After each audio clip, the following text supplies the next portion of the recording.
दोस्तों, ये स्टोरी का अंतिम भाग है। अगर आपने इस स्टोरी के पिछले वाले भाग नहीं देखे तो मैंने प्लेलिस्ट में मेंशन कर दिया, आप जा करके पूरी कहानी सुन सकते हैं और चेकआउट कर सकते हैं। सिद्धि गुस्से में सार्थक को देख रही थी और बोली, मैंने कहा था ना मुझे नींद चाहिए, हटो। इतना कहकर उसने सार्थक को खुद से दूर किया और अपना तकिया एडजस्ट करने लगी। वह पूरी तरीके से लेट गई थी। उससे पहले ही सार्थक ने सिद्धि की बाजू पकड़कर उसे उठा दिया और बोला, खाना खा लो, उसके बाद सो जाना, कसम से डिस्टर्ब नहीं करूंगा। सिद्धि गुस्से में बोली, मुझे कुछ नहीं खाना। सार्थक बोला, खाओगी नहीं तो मैं सोने नहीं दूंगा, चलो उठ जाओ। इतना कहकर सार्थक बेड से उठा और मैगी लेकर आया। उसने मैगी का बाउल सिद्धि के सामने रख दिया और बोला, चलो खाकर बताओ कैसी बनी है। सिद्धि गुस्से में सार्थक को देख रही थी। सिद्धि बोली, इस मैगी के लिए मेरी नींद खराब कर दी। सार्थक बोला, यार तुम हमेशा उल्टा क्यों सोचती हो? मैंने तुम्हारे लिए मैगी बनाई, जबकि तुम भी जानती हो मैं कितना किचन से दूर भागता हूँ। फिर भी मैंने मैगी बनाई, यह सोचकर कि मेरी सिद्धि भूखी होगी। सिद्धि ने दांत दिखाते हुए कहा, इतने सीधे नहीं हो जितने मेरे सामने बनने की कोशिश कर रहे हो। सार्थक बोला, इतना ही सीधा हूँ, अब खा लो ना। मैं भी यार। सिद्धि ने चम्मच उठा ली। सार्थक भी उसके पास बैठ गया। उसने अपनी चम्मच उठाई तो सिद्धि बोली, तुम भी इसी में खाओगे? सार्थक बोला, हाँ और क्या, ज्यादा बर्तन हो जाएंगे तो मुझे ही धोना पड़ेगा और मैं ज्यादा बर्तन धोऊंगा नहीं। सिद्धि ने अब रिएक्ट नहीं किया और मैगी खाने लगी। सार्थक खाता उससे पहले ही उसका फोन रिंग करने लगा। सार्थक ने फोन लिया और सिद्धि को देखकर बोला, तुम खाओ, मैं अभी आया। इतना कहकर सार्थक बालकनी में चला गया और तभी सिद्धि बोली, हाँ देख लो, क्या पता प्रिया का फोन हो। या सुनते ही सार्थक रुका। उसने अपने फोन की स्क्रीन सिद्धि की तरफ घुमाई तो उसमें पापा लिखा हुआ था। सिद्धि को यकीन हुआ कि फोन प्रिया का नहीं है। सार्थक चुपचाप बालकनी में चला गया। उसने फोन रिसीव किया तो दूसरी तरफ से आवाज आई, सब ठीक है? सार्थक बोला, हाँ पापा, अभी तक तो ठीक है, लेकिन इस प्रिया नाम की लड़की ने मेरी जिंदगी में जहर घोलकर रखा हुआ है। किसी का भी फोन आता है तो सिद्धि को लगता है कि प्रिया का ही फोन है। समझ नहीं आता क्या करूं। शौर्य बोला, तुम्हें कुछ नहीं करना। जिस दिन सिद्धि की नाराजगी दूर हो जाएगी उस दिन वह प्रिया का नाम भी नहीं लेगी। बस तुम्हें सिद्धि के मन में अपनी जगह को मजबूत करना है। सार्थक बोला, मजबूत करना है मतलब पहले तो जगह बनानी पड़ेगी ना। यह सुनकर शौर्य ने हंसकर कहा, जगह बनी हुई है सार्थक, तुम्हें बस उस जगह को मजबूत बनाना है। सार्थक ने हाँ में गर्दन हिलाई। कुछ देर तक वह अपने पापा से ऐसे ही बातें करता रहा और उसके पापा ने उसे बहुत समझाया। सार्थक ने फोन कट किया और कमरे के अंदर आया। कमरे के अंदर आकर उसने देखा तो सिद्धि सो चुकी थी और मैगी का बाउल आधा खत्म हो चुका था। यह देखकर सार्थक के चेहरे पर एक मुस्कुराहट आई। सार्थक बेड पर आया, उसने मैगी का बाउल उठा लिया और उसे टेबल पर रखा। फिर उसने ब्लैंकेट लेकर सिद्धि को कवर कर दिया। फिर उसने उसके माथे पर आए हुए बालों को उसके माथे से हटाकर उसके माथे को चूम लिया। फिर उसने उसके माथे पर आए हुए बालों को ठीक किया। सिद्धि नींद में बोली, बस अब मुझे सोने दो। सार्थक के चेहरे पर मुस्कुराहट आ गई। उसने सिद्धि का गाल अपनी उंगलियों से पकड़कर खींचा और बोला, हाँ सो जाओ, डिस्टर्ब नहीं करूंगा, या भी नहीं पूछूंगा कि मैगी कैसी थी। सिद्धि ने रिएक्ट नहीं किया और ब्लैंकेट खींचकर मुंह पर कवर कर लिया। सिद्धि को सच में बहुत तेज नींद आ रही थी। मानसिक और शारीरिक दोनों तरीके से थक गई थी वह। वहीं सार्थक सोफे के पास आया। फिर वह राजा की तरह सोफे पर बैठ गया। उसने मैगी का बाउल उठाया और मैगी खाने लगा। उसने पहला ही बाइट खाया था कि उसका मुंह बन गया। मैगी में बहुत ज्यादा नमक था, सब्जियां भी कच्ची थी, कहीं से भी खाने लायक नहीं थी वह मैगी। सार्थक ने जल्दी से उठकर वह मैगी डस्टबिन में फेंक दी और फिर अपने मुंह को अच्छे से साफ करने लगा। उसके मुंह में अब भी कड़वापन था। वह सिद्धि को हैरानी से देख रहा था कि उसने इतनी बेकार सी मैगी कैसे खा ली। फिर वह जल्दी से बाथरूम में गया और उसने अपना मुंह अच्छे से साफ किया। फिर वह बाहर आया। उसने सिद्धि को देखा जैसे उसे उठाकर पूछना चाहता हो कि तुमने इतनी खराब मैगी खाई कैसे, लेकिन फिर उसने सिद्धि को डिस्टर्ब करना ठीक नहीं समझा और मैगी का बाउल उठाकर वहां से चला गया। थोड़ी देर बाद वह मैगी का बाउल किचन में रखकर वापस आया और आकर सिद्धि के पास लेट गया। सिद्धि नींद में थी। सार्थक ने सिद्धि की कमर पर हाथ डालकर उसे सटा लिया। सिद्धि थोड़ा कसमसाई। सार्थक ने उसकी कमर को रब करते हुए कहा, सो जाओ, सो जाओ, डिस्टर्ब नहीं कर रहा, लेकिन खुद से दूर भी नहीं जाने दूंगा। तुम मानो ना मानो सारी जिंदगी तुम्हें मेरे साथ ही रहना है। इतना कहकर उसने सिद्धि पर अपनी पकड़ कस दी और उसके बालों में अपना चेहरा छुपाकर सो गया। दूसरी तरफ शौर्य ने फोन कट किया और सामने देखा जहां दिव्यांश और शिवाय दोनों ही किसी मुजरिम की तरह खड़े हुए थे और शौर्य आराम से सोफे पर बैठा हुआ था। शिवाय ने धीरे से कहा, मैं भी बैठ जाऊं? शौर्य ने गुस्से में उसे देख कर कहा। जी नहीं, बैठने वाले काम नहीं किए हैं तुमने। दिव्यांश बोला। मैं तो बैठ जाऊं? शौर्य बोला। बैठ जा, मैं आज ही केस छोड़ दूंगा। दिव्यांश भी नहीं बैठा। शिवाय बोला। यार उम्र हो गई है हमारी, थोड़ा तो रहम कर। तेरी बहन को पता चलेगा कि तूने मुझे ऐसे पनिश किया है तो उसे बुरा लगेगा। शौर्य बोला। और जब मेरी बहन को यह पता चलेगा कि उसका पूंजीपति उसी के भाई से झूठ बोलता है तो तब क्या करेगी मेरी बहन? शिवाय बोला। यार झूठ बोला है तो कुछ सोच कर ही बोला होगा। शौर्य हैरानी से शिवाय को देख रहा था। शिवाय दिव्यांश को देखने लगा और दिव्यांश को हंसी आ गई। शौर्य ने दिव्यांश को देखकर कहा। तुम भी मत हंसो। अगर मुझे कुछ बताना ही नहीं है तो यह केस मेरे हाथ में क्यों दिया? तुम्हें पता भी है मैं केस कैसे लड़ रहा हूँ। मैं झूठा लॉयर हूँ। रीना महेश्वरी भी झूठ लॉयर है, लेकिन फिर भी उसे एक्सपीरियंस है, मुझे एक्सपीरियंस नहीं है। मैं ही जानता हूँ मैं वहाँ रीना महेश्वरी को कैसे हैंडल करता हूँ, और तुम लोग मुझसे झूठ बोल रहे हो। कहते हुए शौर्य थोड़ा सा सीरियस हो गया। शिवाय ने एक बार फिर परमिशन मांगते हुए कहा। बैठ जाऊं? शौर्य ने गुस्से में शिवाय को देखा और बोला। हाँ बैठ जाओ। बैठ कर कौन सा तीर मार लोगे या मुझे सफाई दे दोगे? शिवाय आकर शौर्य के पास बैठ गया और उसकी कमर पर हाथ रखकर हल्का सा रब करता हुआ बोला। बीपी की दवाई खाई तूने? शौर्य ने गुस्से में शिवाय को देखा। शिवाय बोला। नहीं, मतलब पता चला मुझे सार्थक और सिद्धि के बारे में, तो तेरा बीपी हाई हो गया होगा ना? दवाई खाई तूने? शौर्य अभी गुस्से में शिवाय को देख रहा था। शिवाय बोला। अच्छा सुन, बताता हूँ। परसों मैं और दिव्यांश दोनों ही बियर पीने शहर गए थे। फ्लैशबैक। शिवाय और दिव्यांश दोनों ही एक होटल पर बैठे हुए थे। वह होटल कोई लग्जरी होटल नहीं था, बल्कि देखकर ही पता चल रहा था कि आसपास के लोकल आदमी वहां आकर ड्रिंक करते हैं। दिव्यांश और शिवाय भी बैठे हुए ड्रिंक कर रहे थे। शिवाय बोला। यार पता नहीं एकदम से तलब लग गई, वरना मैं तो नहीं पीता।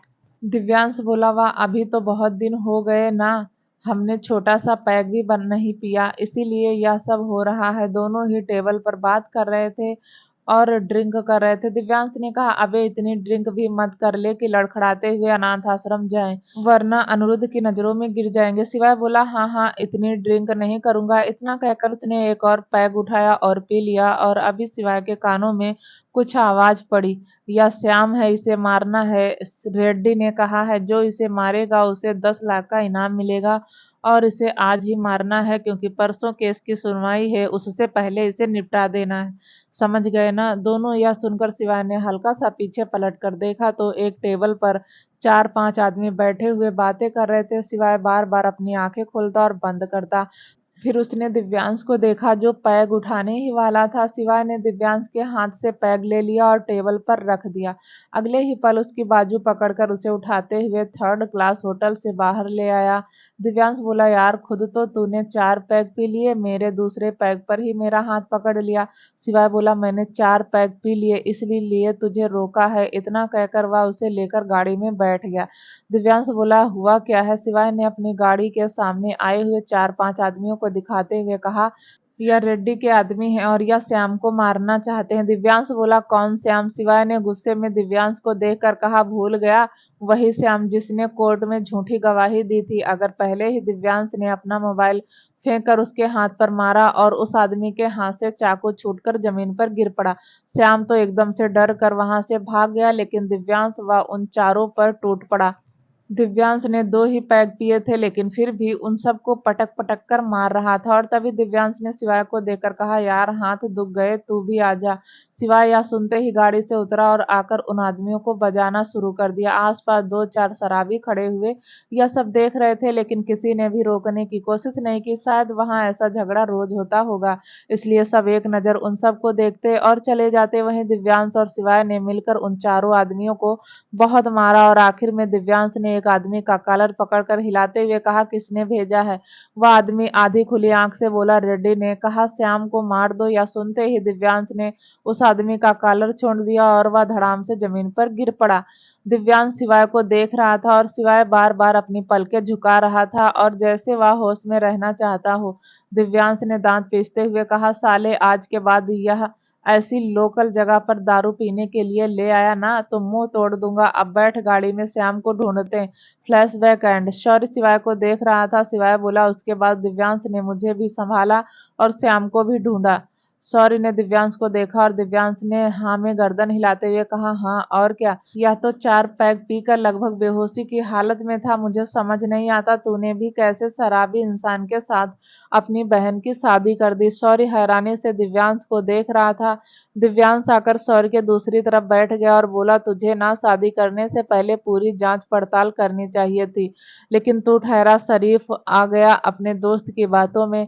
अरे बहुत दारू पीता है या आर्या को नहीं पता, लेकिन जिस दिन पता चल जाएगा ना, उस दिन इसे मेंशन से बाहर खड़ा कर देगी। शौर्य बोला, और जब दृष्टि को पता चलेगा तब। शौर्य की बात सुनकर शिवाय को हंसी आ गई, लेकिन दिव्यांश वह आंखें फाड़े शौर्य को देख रहा था। फिर अचानक ही वह हंसकर बोला, जब सांझ को पता चलेगा तब। शौर्य बोला, सांझ को क्या पता चलेगा, मैं तो ड्रिंक नहीं करता। फिर दिव्यांश ने कहा, लेकिन सांझ को तेरी गर्लफ्रेंड के बारे में तो पता चल जाएगा। शौर्य गुस्से में बोला, मेरी कौन सी गर्लफ्रेंड है। दिव्यांश ने कहा, नहीं तो बना देंगे, फूंक ही तो मारनी है सांझ के कान में, बस फिर क्या, वह तुम्हारा जीना हराम कर देगी। वैसे भी तुम्हें देखकर कहाँ लगता है कि तुम 50 के आसपास हो। और रही बात, शौर्य गुस्से में बोला, वह तुम्हारी बात पर यकीन क्यों करेगी। दिव्यांश बोला, वह मेरी ही बात पर यकीन करेगी।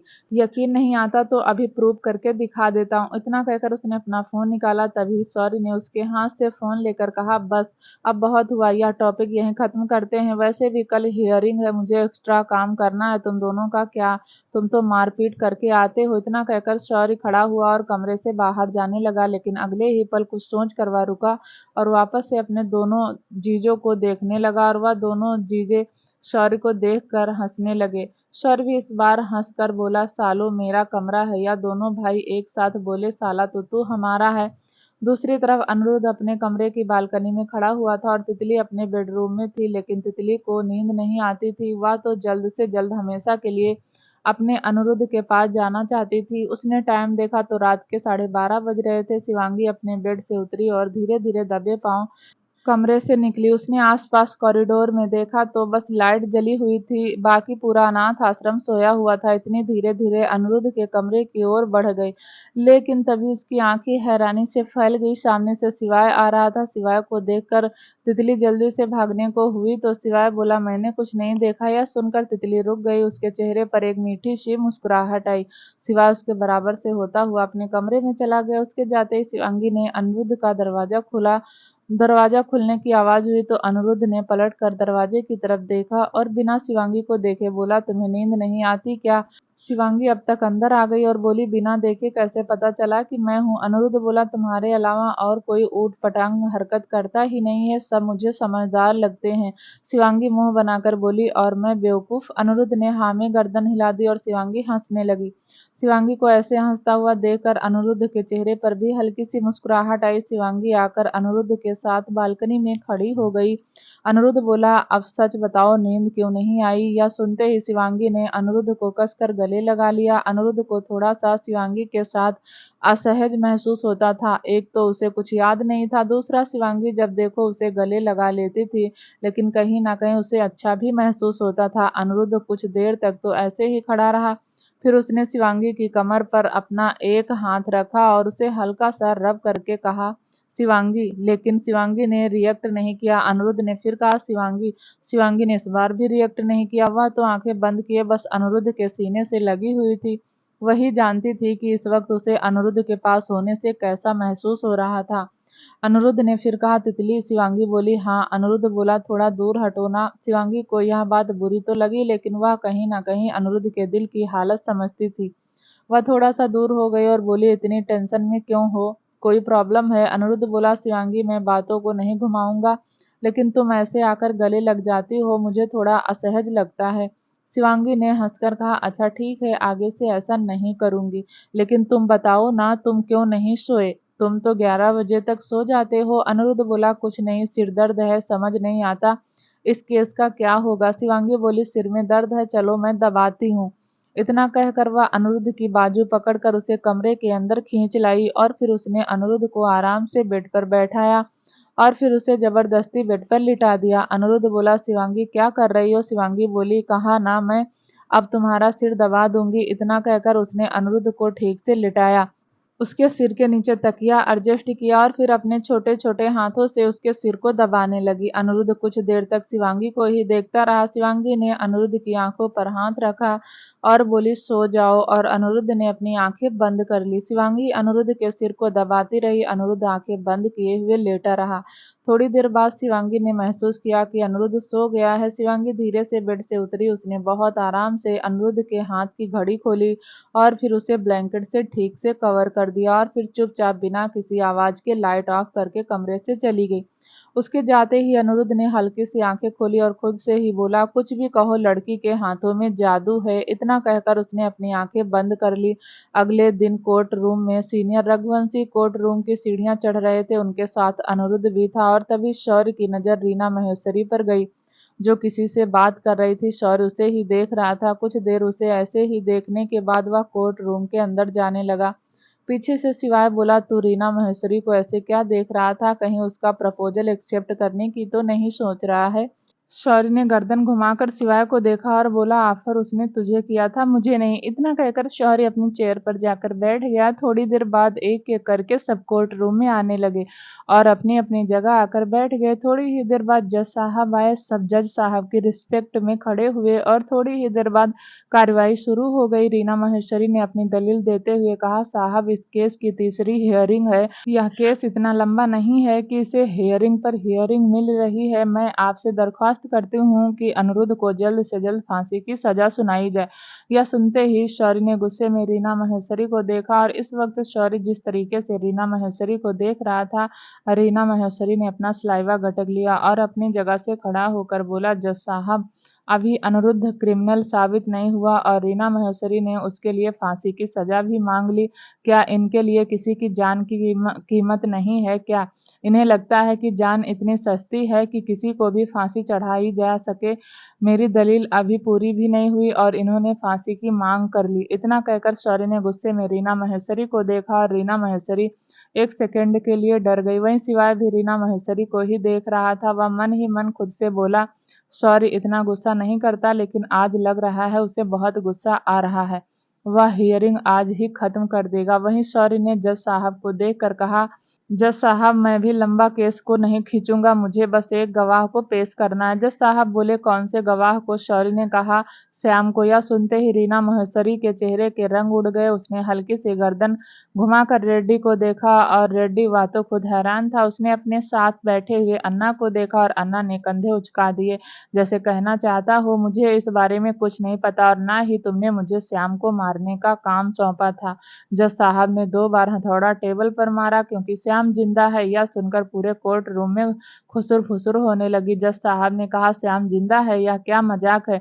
देखो शौर्य राजपूत, मैं जानता हूँ यह आपकी जिंदगी का दूसरा ही केस है। आप नॉर्मल ही केस नहीं लड़ते, तो उम्मीद करता हूँ कि आप तरीके से लड़ेंगे। पिछली हियरिंग में पता चला था कि श्याम जिंदा नहीं है, तो आप श्याम की गवाही कैसे लेंगे? बोला, यही तो ट्विस्ट है जज साहब, पिछले हियरिंग में कहा गया था श्याम जिंदा नहीं है, जबकि श्याम जिंदा है। इतना कहकर उसने रीना महेश्वरी को देखा और एक बार मिस्टर रेड्डी को।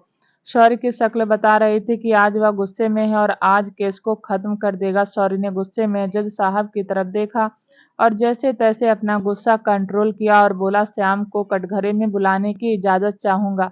सब हैरान थे। अभी पिछली हियरिंग में तो उन्होंने सुना था कि श्याम मर गया और अब उसे कटघरे में बुलाने की इजाजत मांगी जा रही है।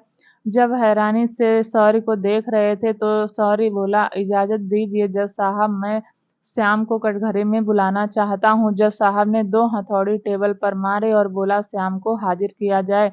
सबकी नजर कोर्ट रूम के मेन गेट की तरफ गई, जहां अभिमान श्याम को लेकर खड़ा हुआ था। श्याम ने कोर्ट रूम की तरफ देखा तो उसका दिल जोरों से धड़कने लगा। उसे इस वक्त घबराहट हो रही थी। रीना महेश्वरी उसे गुस्से में देख रही थी और यदि उसका बस चलता तो उसे वहीं मार देता। अभिमान ने श्याम के कंधे पर हाथ रखकर कहा, चलो श्याम, तुम्हें एक नया जीवन मिला है और अब तुम्हें प्रूव करना है कि तुम इस नए जीवन के साथ क्या करोगे। या तो आज झूठी गवाही देकर हमेशा के लिए रेड्डी के हाथों मर जाओ, या फिर सच बोलकर मेरे पापा की शरण में चले आओ।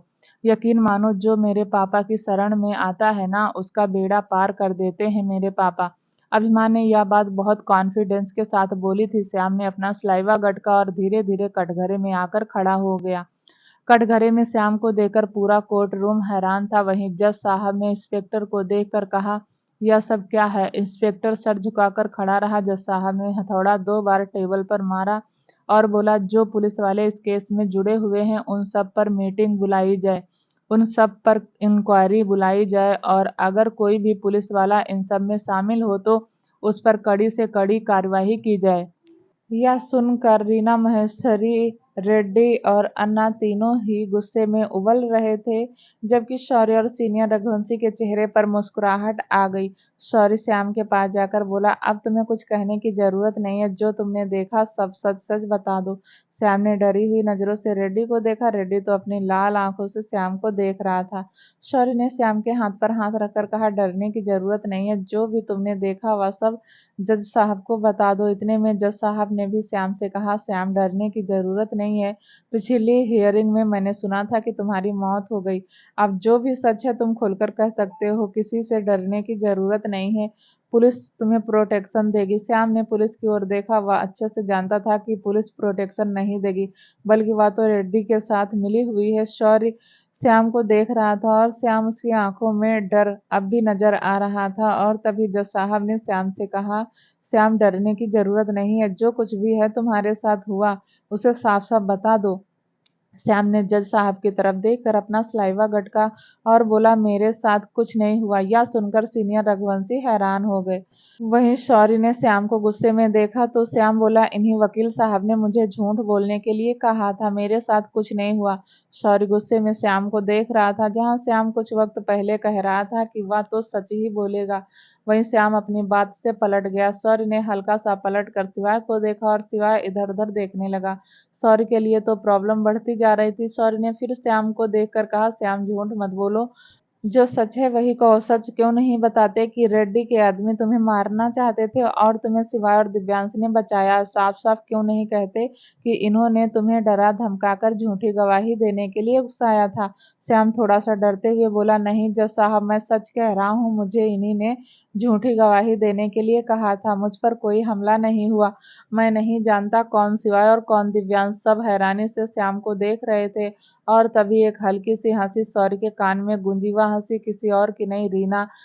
शौर्य ने हल्का सा पलटकर रीना महेश्वरी को देखा और फिर गुस्से में श्याम को घूरने लगा। इतने में जज साहब ने श्याम से कहा, श्याम झूठ बोलने की जरूरत नहीं है, पिछली बार हियरिंग में यह कहा गया था कि तुम मर गए हो और अगर तुम मरे नहीं थे तो तुम जिंदा थे तो तुम कोर्ट में क्यों नहीं आए? श्याम ने अपना सलाइवा गटकते हुए हाथ जोड़कर कहा, साहब मैं डर गया था, बहुत डर गया था और डर के मारे जंगलों में भाग गया। मुझे इस केस में नहीं पड़ना था, इसीलिए मैं कोर्ट नहीं आया। जज साहब भी कहीं ना कहीं समझ गए थे कि श्याम झूठ बोल रहा है, लेकिन फैसला तो सबूतों के आधार पर ही होता है। शौर्य ने एक बार फिर कोशिश करते हुए कहा, श्याम तुम्हारे पास आखिरी मौका है, अगर तुमने इस आखिरी मौके का फायदा नहीं उठाया तो यकीन रखो कि तुम्हें किसी से कोई नहीं बचा सकता, मैं भी नहीं, सिवाय भी नहीं, दिव्यांश भी नहीं। अरे कम से कम इसी बात की शर्म कर लो कि सिवाय और दिव्यांश दोनों ने तुम्हें मरने से बचाया। श्याम और ज्यादा डर गया। उसने जज साहब की तरफ देखकर ना में गर्दन हिलाते हुए कहा, देख लीजिए जज साहब, वकील साहब मुझे झूठ बोलने के लिए उकसाते हैं, मैं क्या करूं? इन्हीं सब से डरकर मैं भाग गया था। जब पहली हियरिंग थी तो यह साहब मेरे घर आए थे, उन्होंने मुझे कहा कि अगर मैंने झूठ नहीं बोला तो मुझे जान से मार देंगे और मैं डर कर जंगल की ओर भाग गया। यह बात बोलकर श्याम चुप हो गया और पूरे कोर्ट रूम में खुसुर फुसुर होने लगी। जज साहब ने 2 हथौड़े टेबल पर मारे और बोला, साइलेंस, और श्याम को देखकर बोला, तुम सच कह रहे हो? श्याम ने हाँ में गर्दन हिला दी। शौर्य के हाथ से केस लगभग निकल ही चुका था। इतने में रीना महेश्वरी ने जज साहब को देखकर कहा, देख लीजिए जज साहब, जब मिस्टर शौर्य केस जीतने के लिए झूठे गवाह भी खड़ा कर सकते हैं, मैंने तो आपसे पहले ही कहा था कि अनिरुद्ध ने ही कत्ल किया और श्याम ने उसे कत्ल करते हुए देखा है। केस शीशे की तरह साफ है, उसके बाद भी आप शौर्य को मौके पर मौका दिए जा रहे हैं। मेरी दरख्वास्त है कि अनिरुद्ध को कड़ी से कड़ी सजा हो, क्योंकि इन्होंने एक ऐसे इंसान की हत्या की है जो अनाथों का सहारा थे, जिनकी वजह से कितने ही बच्चों को रहने की जगह मिली थी। सब जानते हैं कि मिस्टर नायडू एक सोशल वर्कर थे, इन्होंने एक सोशल वर्कर की हत्या की है। इतना कहकर रीना महेश्वरी अनिरुद्ध के पास आ गई। अनिरुद्ध रीना महेश्वरी को ही देख रहा था। उसने अपने चेहरे पर अब भी रुमाल लपेटा हुआ था, क्योंकि वह नहीं चाहता था उसका चेहरा कोई देख ले। वहीं रीना महेश्वरी ने हंसकर अनिरुद्ध को ताना मारते हुए कहा, तुम्हारा चेहरा छुपाने का कोई फायदा नहीं, क्योंकि तुम्हारा सच सामने आ चुका है। जिसका दिल जला हुआ हो वह जला हुआ चेहरा नहीं छुपाते। यह सुनकर सीनियर रघुवंशी की मुट्ठी गुस्से में कस गई। बेशक अनिरुद्ध उनका अपना खून नहीं था, लेकिन उनके बेटे से भी बढ़कर था। डैनी ने सिवाय के कमर पर हाथ रखकर हल्का सा रब करते हुए कहा, छोड़ ना यार, औरत है इसलिए कुछ नहीं कहते, वरना मेरा एक मुक्का झेल भी नहीं पाएगी। सिवा शांत हो गया। इतने में जज साहब ने कहा, मिस्टर शौरी, आपके पास कोई और सबूत हो तो बताइए, वरना कोर्ट आज ही अपना फैसला सुना देगा। सॉरी क्या बोलता, उसे तो कुछ समझ ही नहीं आ रहा था। फिर भी उसने एक दलील देते हुए कहा, जज साहब, मौत की कोई वजह भी तो होनी चाहिए। सब जानते हैं कि अनिरुद्ध भी आम बच्चों की तरह मिस्टर नायडू पर ही डिपेंड था, तो वह कत्ल क्यों करेगा? और सबसे बड़ी बात, मिस्टर नायडू की पोस्टमार्टम रिपोर्ट, वह भी तो यहाँ सबमिट नहीं हुई। तभी रीना महेश्वरी ने अपने टेबल पर रखी हुई एक पोस्टमार्टम की रिपोर्ट उठाई और जज साहब की तरफ बढ़ाते हुए कहा, यह लीजिए जज साहब, मिस्टर नायडू की पोस्टमार्टम की रिपोर्ट। इसमें साफ लिखा है कि पूरा सीधा मिस्टर नायडू के सीने में उतारा गया है, जिस वजह से मिस्टर नायडू की मौत हो गई। शौर्य ने शिवाय की तरफ देखा और इस बार शिवाय के चेहरे पर मुस्कुराहट आ गई। उसने शौर्य को कुछ इशारा किया और शौर्य भी समझ गया। शौर्य ने रीना महेश्वरी की तरफ देखकर कहा, क्या यह रिपोर्ट बिल्कुल सच है? इसमें कोई हेरा फेरी नहीं हुई है, कोई झूठ नहीं है? रीना महेश्वरी हाथ बांधकर कॉन्फिडेंस के साथ बोली, नहीं, इसमें कोई हेरा फेरी नहीं हुई है और कोई झूठ नहीं है। यह मिस्टर नायडू की ही पोस्टमार्टम रिपोर्ट है, जिसमें लिखा है कि मिस्टर नायडू का कत्ल सीने में खंजर भोंकने से हुआ है और वह खंजर मिस्टर अनिरुद्ध ने भोंका है। सिवाय बोला, रीना महेश्वरी जी, एक बार फिर अपनी दलील पर गौर कर लीजिए, ऐसा ना हो कि मैं आपको अभी झूठा ठहरा दूं। रीना महेश्वरी ने पहले तो शौर्य को हैरानी से देखा, लेकिन वह जानती थी कि शौर्य के हाथ से केस निकल चुका है, अब वह चाह कर भी कुछ नहीं कर सकता। रीना महेश्वरी ओवर कॉन्फिडेंस होकर बोली, मैं जो कहती हूँ बिल्कुल सच कहती हूँ।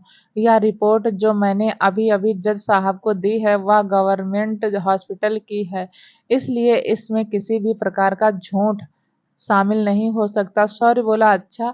इतना कहकर शौर्य ने शिवाय को देखकर कहा, शिवाय जरा बुला मिस्टर नायडू को। यह सुनकर पूरे लोग जो कोर्ट में रूम में मौजूद थे, उनकी आंखें हैरानी से फैल गई। सब एक दूसरे को हैरानी से देख रहे थे। खुसुर फुसुर होने लगी। जज साहब ने 2 बार हथौड़ा टेबल पर मारा और शौर्य को देखकर बोली, यह तुम क्या कह रहे हो शौर्य? शौर्य ने कहा, मैं जो कह रहा हूँ बिल्कुल ठीक कह रहा हूँ। मिस्टर नायडू जिंदा है और जब मिस्टर नायडू की मौत ही नहीं हुई तो इस केस का मतलब ही क्या बनता है? रीना महेश्वरी जी तो झूठ पर झूठ बोले जा रही हैं और यह तो इतना डर गया है कि इसने तो अपने जमीर से ही सौदा कर लिया। तुम्हें पता है श्याम, अब तुम्हें कोई नहीं बचा सकता। अगर तुम्हें रेड्डी छोड़ भी दे तब भी अब तुम्हें पुलिस नहीं छोड़ेगी। तुम डिजर्व करते हो जेल जाना। श्याम ने तो अपना शर्मिंदगी से सिर झुका लिया। वहीं रीना महेश्वरी आंखें फाड़े शौर्य को देख रही थी। शौर्य बोला, क्या हुआ? यह बात तो तुम भी जानती हो कि यह रिपोर्ट तुमने जो जज साहब के सामने रखी है वह झूठी है। तो मुझे ऐसे हैरानी से मत देखो। तुम लोगों ने प्लान तो कर लिया कि मिस्टर नायडू को मारना है, लेकिन मिस्टर नायडू को मारे बिना यह घोषित कर दिया कि मिस्टर नायडू मर गए। वाह, मानना पड़ेगा रीना महेश्वरी जी, काफी टैलेंटेड हैं आप। रीना गुस्से में शौर्य को देख रही थी। इतने में जज साहब ने कहा, शौर्य, साफ साफ कहो क्या कहना है? शौर्य बोला, अब कहना कुछ नहीं है जज साहब, आज केस की आखिरी हियरिंग है। आपने अभी कहा था ना कि आप फैसला सुनाएंगे, तो फैसला अभी होगा। मिस्टर नायडू खुद आएंगे और अपने केस की गवाही खुद देंगे। इतना कहकर शौर्य ने शिवाय को देखा, शिवाय ने दिव्यांश को देखा। दिव्यांश बोला, यार तेरा बेटा भी तो आया हुआ है, उसे काम बता दे या मुझे ही बताएगा? दिव्यांश ने सच बोलकर तुम सबकी पोल पट्टी खोल देंगे। अब तो तुम दोनों जेल जाने की तैयारी कर लो। इतना कहकर शौर्य ने मिस्टर नायडू को देखा। मिस्टर नायडू ने अभिमान को इशारा किया और अभिमान मिस्टर नायडू को लेकर जज साहब के सामने आ गया। मिस्टर नायडू को देखकर लग रहा था कि वह अभी अभी हॉस्पिटल से आए हैं। मिस्टर नायडू ने जज साहब को देखकर कहा, अनिरुद्ध ने कुछ नहीं किया। वह तो जानता भी नहीं था कि मुझ पर हमला होने वाला है। वह तो मुझे बचाना चाहता था। जब अनिरुद्ध बेहोश हुआ तब मैं पूरी तरीके से होश में नहीं था, लेकिन मुझे यह समझ आ गया था कि अनिरुद्ध मेरे पास है और मुझे देखकर बेहोश हो गया। अनिरुद्ध का इस केस से कोई लेना देना नहीं है। अरे यह बच्चा तो पहले ही अपनी सारी याददाश्त खोकर बैठा हुआ है। जो कुछ किया है वह मिस्टर रेड्डी ने किया है, और मैं आपको बताता हूँ कि मिस्टर रेड्डी ने मेरे साथ यह सब कैसे किया। फ्लैशबैक। रात का वक्त मिस्टर नायडू अपने कमरे में बुक पढ़ रहे थे। तभी उनकी नज़र दरवाजे पर गई, जहाँ रेड्डी और अन्ना दोनों खड़े थे। उन दोनों को अपने अनाथ आश्रम में देखकर मिस्टर नायडू की आंखें हैरानी से फैल गई। वह गुस्से में बोले, तुम दोनों को यहाँ किसने आने दिया? रेड्डी अंदर आया और उसने दरवाजा बंद कर दिया और अन्ना को देखकर बोला, जब तक मैं ना कहूँ कोई एक्शन मत लेना। वहां जाकर चुपचाप बैठ जाओ। अन्ना गुस्से में जाकर एक जगह बैठ गया। रेड्डी आकर मिस्टर नायडू के सामने खड़ा हो गया और बोला, मिस्टर नायडू, कितने दिन जियोगे तुम? 10 साल, 15 साल? अरे क्यों अपनी जिंदगी इस अनाथ आश्रम के ऊपर खर्च कर रहे हो? तुम जहाँ कहो, जैसा कहो वैसा बंगला तुम्हारे लिए रेडी करवा दूंगा। कहो तो कुछ औरतें, कुछ लड़कियों का भी इंतजाम करवा दूं। बुढ़ापे में कुछ मजे तो करो। यह सुनकर नायडू ने गुस्से में कहा, रेड्डी, जुबान संभाल कर बात कर। तुम्हारे बाप की उम्र का हूँ। रेड्डी बोला, बाप की उम्र के हो लेकिन बाप नहीं हो, और बाप बनने की कोशिश भी मत करना। इतना तो मुझे पता है कि मैं तुम्हें कैसा भी ऑफर दे दूं, तुम उस ऑफर को एक्सेप्ट नहीं करोगे, इसलिए तुम्हें अब सीधा सीधा धमकी देने आया हूं। अगर तुमने अनाथ आश्रम की जमीन मुझे नहीं दी तो मैं तुम्हें जान से मार दूंगा, और उसके बाद अनाथ आश्रम की जमीन अपने आप ही मेरे पास आ जाएगी, क्योंकि आसपास कोई भी ऐसा बिल्डर नहीं है जो यह जमीन खरीद ले, और कोई खरीदने की कोशिश करेगा तो मैं उसे जान से मार दूंगा। इतना कहकर रेड्डी गुस्से में मिस्टर नायडू के ऊपर झुका। मिस्टर नायडू भी डर नहीं रहे थे, रेड्डी को ही देख रहे थे। रेड्डी बोला, आज रात का वक्त है, सुबह फिर आऊंगा कुछ पेपर लेकर। अगर तुमने उन पर साइन कर दिए तो ठीक, और अगर नहीं किए तो तुम्हारी जिंदगी का आखिरी दिन होगा। चाह कर भी कुछ नहीं कर पाओगे तुम। मिस्टर नायडू अब भी गुस्से में रेड्डी को देख रहे थे। रेड्डी ने हंसकर अन्ना को देखा और बोला, अन्ना, सुबह पेपर लेकर आएंगे और नायडू से साइन करवाएंगे, और अगर इसने साइन नहीं किया तो तुम जानते हो ना क्या करना है। यह सुनकर अन्ना उठ गया और बोला, हाँ जानता हूँ क्या करना है, फिक्र मत करो। इन्हीं के किचन से चाकू लाकर इसी के सीने में ठोक दूंगा। अन्ना और रेड्डी दोनों ने ही नायडू को धमकी दे दी थी और धमकी देकर वहां से चले गए थे। नायडू को भी कहीं ना कहीं लगने लगा था कि अब शायद ही पीछे नहीं हटेगा। पिछले 10 साल से इस जमीन को लेने के लिए बहुत हाथ पैर मार रहा था। उसने कई बार नायडू पर राजनीतिक दबाव भी बनाया और खुद तो लगभग हर छठे महीने आकर जमीन खरीदने की बात करता था। अब तो रेड्डी शायद ना रुकता। नायडू अपनी चेयर पर वैसा का वैसा ही बैठा रहा, और तभी कमरे में अनिरुद्ध आया। अनिरुद्ध को देखकर नायडू ने उसे मुस्कुराहट पास की और अनिरुद्ध आकर उनके पास बैठ गया। Flashback and. और यह सब सुनकर अनिरुद्ध ने नायडू की तरफ देखा। नायडू ने प्यार से कहा, मुझे पता चल गया था कि शायद मैं सुबह तक जिंदा ना बचूं, इसीलिए चाहता था कि मेरे मरने के बाद तुम आश्रम संभालो। सॉरी, बोला मिस्टर नायडू। सुबह आपके साथ क्या हुआ यह भी बताइए। मिस्टर नायडू ने श्याम की तरफ देखा और सामने शर्मिंदगी से अपना सर एक बार फिर नीचे कर लिया। मिस्टर नायडू ने रीना महेश्वरी की तरफ देखा। रीना महेश्वरी ने भी शर्मिंदगी से अपनी नजरें झुका ली। मिस्टर नायडू ने जज साहब की तरफ देखकर कहा, अगली सुबह फ्लैशबैक। मिस्टर नायडू पूरी रात सोए नहीं, चेयर पर ही बैठे हुए थे। पूरी रात उन्होंने किसी ना किसी को कॉल करके हेल्प लेने की कोशिश की, लेकिन उनकी कहीं से भी बात नहीं बनी। सुबह 5 बजे मिस्टर नायडू खिड़की से बाहर देख रहे थे और वह जानते थे कि आधे घंटे बाद दिन निकल जाएगा, और तभी कमरे का दरवाजा खुला। सामने कोई और नहीं, अन्ना खड़ा था। अन्ना ने अपनी जेब से पेपर निकाले और मिस्टर नायडू की तरफ बढ़ाते हुए कहा, नायडू, बस बहुत हुआ, साइन कर और यह जमीन हमारे नाम कर दे। एक रात का वक्त दे दिया था, अगर तुमने साइन नहीं किए तो मजबूरन मुझे तुम्हें मारकर तुम्हारे अंगूठे को इन पेपर पर लगाना पड़ेगा। मिस्टर नायडू कुछ नहीं बोले, बस अन्ना को ही देखते रहे। इतने में श्याम उस कमरे में आया। वह इस वक्त बहुत डर रहा था। मिस्टर नायडू ने श्याम को देखा तो उसकी आंखें भी हैरानी से फैल गई। मिस्टर नायडू ने कहा, श्याम तुम यहाँ क्या करने आए हो? जाओ यहाँ से। श्याम कुछ नहीं बोला, चुपचाप खड़ा रहा। उसने अपने पीछे एक चाकू छुपाया हुआ था। मिस्टर नायडू ने फिर कहा, श्याम इतनी सुबह सुबह तुम क्या कर रहे हो? जाओ यहाँ से। श्याम ने अपने कांपते हाथों से अपनी कमर के पीछे से चाकू निकाला और अन्ना के हाथ में दे दिया। और यह देखकर मिस्टर नायडू की तो आंखें हैरानी से फैल गई। एक पल के लिए तो उसे श्याम का बचपन से लेकर अब तक का सफर याद आ गया। श्याम को सड़क से उठाकर लाए थे मिस्टर नायडू और आज श्याम ने ही उन्हें धोखा दे दिया था। मिस्टर नायडू कुछ बोलने की हालत में नहीं थे। इतने में अन्ना ने कहा, नायडू शांत कर दे, जिंदा रह जाएगा वरना आने वाले कुछ पल में ही मैं तुम्हें जान से मार दूंगा। और तभी श्याम बोला, अब तो मरना ही पड़ेगा। किसी को पता चल गया कि मैंने मिस्टर नायडू के साथ धोखा किया है तो मुझे अनाथ आश्रम में कोई छोड़ेगा नहीं। हुए श्याम पूरी तरीके से कांप रहा था। देखकर पता चल रहा था कि उसके दिल और दिमाग में क्या चल रहा है। या तो वह अपने दिमाग की सुनता और या फिर अपने दिल की। मिस्टर नायडू ने श्याम को देखकर कहा, तुमने मुझे धोखा दे दिया। श्याम घबराया हुआ बोला, सॉरी मिस्टर नायडू, लेकिन यह लोग मुझे बहुत पैसे देंगे, इतने पैसे कि मैं शहर जाकर बड़ा आदमी बन जाऊंगा। मिस्टर नायडू के चेहरे पर एक तंज भरी मुस्कुराहट आ गई। वह अन्ना और रेड्डी को बहुत पहले से जानते थे और अच्छे से जानते थे कि अपना काम निकलवाने के बाद श्याम को भी अपने रास्ते से हटा देंगे। वहीं अन्ना ने इस बार मिस्टर नायडू का कॉलर पकड़ लिया और बोला, तुम साइन करोगे या नहीं? मिस्टर नायडू ने ना में गर्दन हिलाई। अगले ही पल अन्ना ने चाकू मिस्टर नायडू के सीने में घोंप दिया और यह देखकर श्याम की तो हालत खराब हो गई।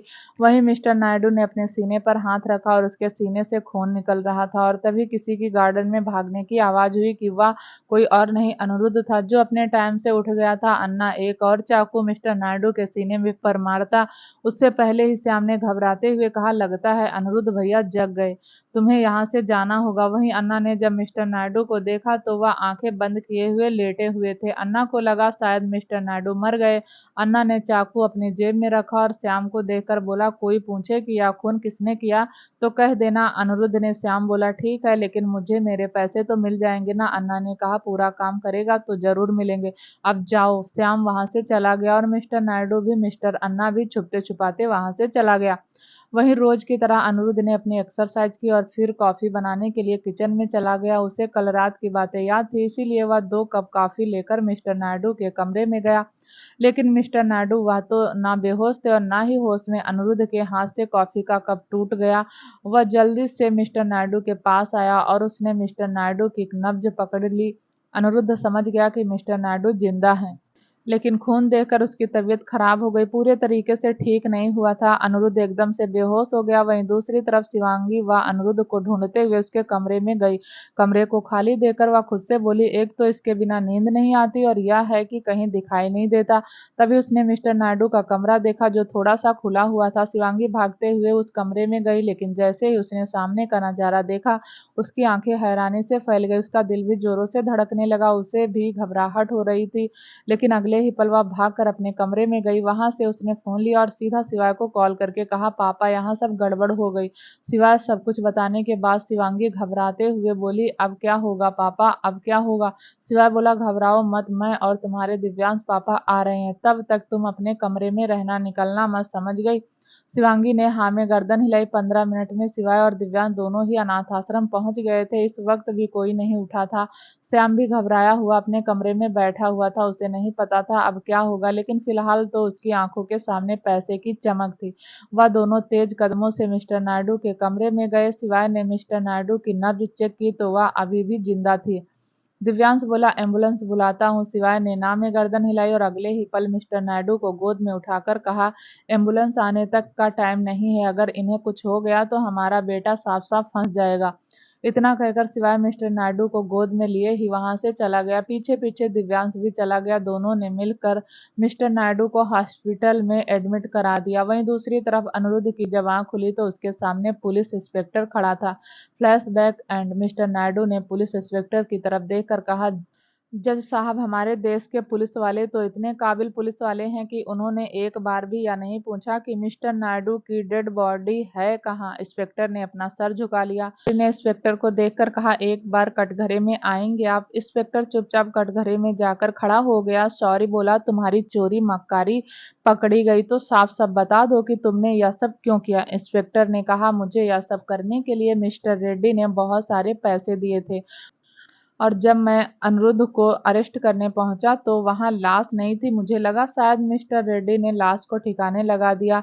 मिस्टर रेड्डी तो दांत पीसकर इंस्पेक्टर को देख रहे थे। वहीं शौरी ने एक बार रीना महेश्वरी को देखा और एक बार जज साहब को देखकर कहा, अब फैसला आपके हाथ में है। अनिरुद्ध को फंसाने की पूरी पूरी साजिश रची जा रही थी, और वह भी क्यों, उस जमीन के टुकड़े के लिए जहां ना जाने कितने ही अनाथ बच्चों का बसेरा है। मुझे तो समझ नहीं आता या बड़े बड़े बिजनेसमैन को वही जगह क्यों चाहिए। उस जगह में ऐसा क्या है कि वहां अपना बिजनेस खड़ा करना है। अरे ऐसे बिजनेसमैन को तो सड़क पर खड़ा करके दो चाटे मारने चाहिए। वहीं सिवाय और दिव्यांश अपना सलाइवा गटक रहे थे और मिस्टर नायडू ने हल्की सी गर्दन घुमाकर सिवाय और दिव्यांश को देखा और उनके चेहरे पर मुस्कुराहट आ गई। शौर्य अपनी दलील देता हुआ बोला, अब केस शीशे की तरह साफ है, जैसा कि मेरी काबिल दोस्त रीना महेश्वरी जी ने कहा और शुरू से कहती आ रही हैं। तो हाँ, अब यह केस शीशे की तरह साफ है। मेरे अनिरुद्ध को क्लीन चिट मिलनी चाहिए। जो जो इस केस से जुड़े हुए हैं और जिन्होंने मिस्टर नायडू को मारने की कोशिश की, उन सबको कड़ी से कड़ी सजा देनी चाहिए। या सुनते ही जज साहब ने 2 बार हथौड़ा टेबल पर मारा और अपना फैसला सुनाते हुए कहा, रीना महेश्वरी की मान्यता रद्द की जाती है। यह सुनकर रीना महेश्वरी हैरानी से जज साहब को देख रही थी, लेकिन अब उसके पास बोलने की इजाजत नहीं थी।